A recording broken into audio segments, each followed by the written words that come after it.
Hello everybody, my name is Mark Wong, and this is my book talk. So, for today's book talk, I picked out the book The Boy on the Wooden Box. It is a memoir written by Leyson, along with Marilyn J. Heron and Elizabeth B. Leyson.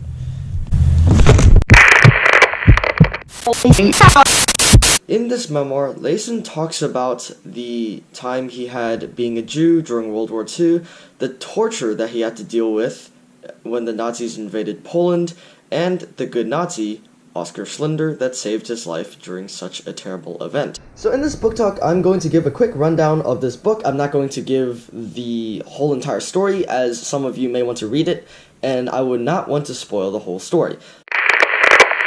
So, in this story, Leon and his family had recently moved to a city called Krakow, an industrialized city. They moved here because their dad got a good job at a glass factory. So everything's going great and all, of course, until the Nazis invaded in 1941. During this time, Leon and his family was put through hell, literal hell, because he was a Jew.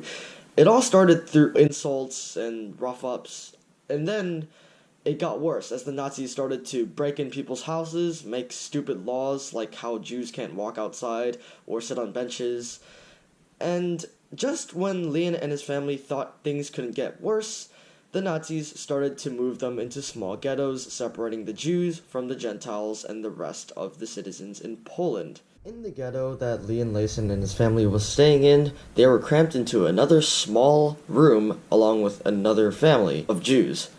And in the ghetto, Leon and his family was prone to starvation, discrimination, sometimes being beat up by local Nazis, and a lot more terrible things.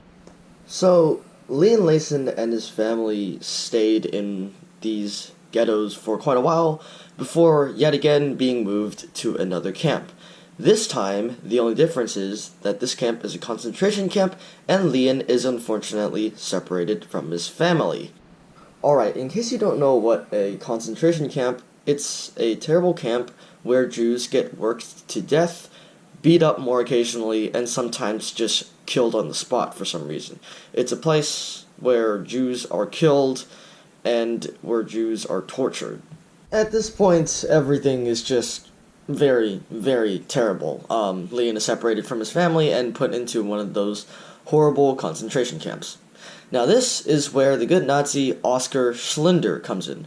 Oskar Schlinder is a Nazi businessman. So, how did Oskar Schlinder save Leon and his family? Well, remember the time Leon and his family were moved to a ghetto? Oskar Schlinder actually hired Leon's father to go work at his bullet-making factory. So, fast forward to the time when Leon was separated from his family and moved to a concentration camp. Oskar Schlinder knew well that Leon's father had been separated from his family, and most of them were put into concentration camps.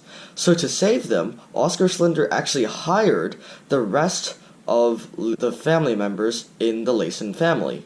How does that save them all? Well, first of all, they get to live and move to a different place instead of living in that terrible, horrid concentration camp. Second, they get to work for food, and so now they're well fed, unlike in the concentration camp. And thirdly, they won't be up for execution anytime the Nazis feel like they want to kill them. So, after Leon and his family was saved from the concentration camp and was hired by Oskar Schlinder, after working in his factory for a while, the Allied forces in World War II eventually pushed out the Nazi forces from Poland and defeated the Nazis for good, meaning that Leon and his family are free to go back to the way they lived. So that's technically all that happened in The Boy on the Wooden Box. If you want to go in detail to read the whole story, you could go borrow this at the library, like I did. So, my opinions on this book is pretty simple. It's a little boring at first, but then when you start reading into the story, you'll see a very, very compelling story that's given to you. I think this story is pretty good, actually, because it presents and a story based on actual historical events. Like I said, it's got a very compelling storyline, and the fact that everything from the story, all the emotional and terrible events that happened in the story, were very, very real. All in all, I would recommend this story to people who love reading memoirs and people who love reading sad, emotional-driven stories.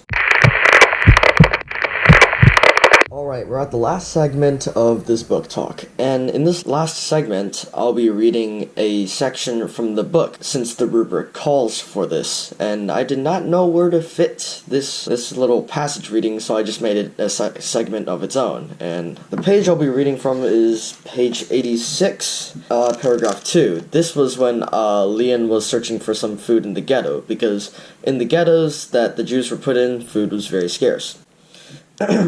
I spent most of my time focused on the critical task of finding food. Every day, I combed the sidewalks and alleys looking for a crust of bread or anything else edible in the attempt to combat my constant hunger.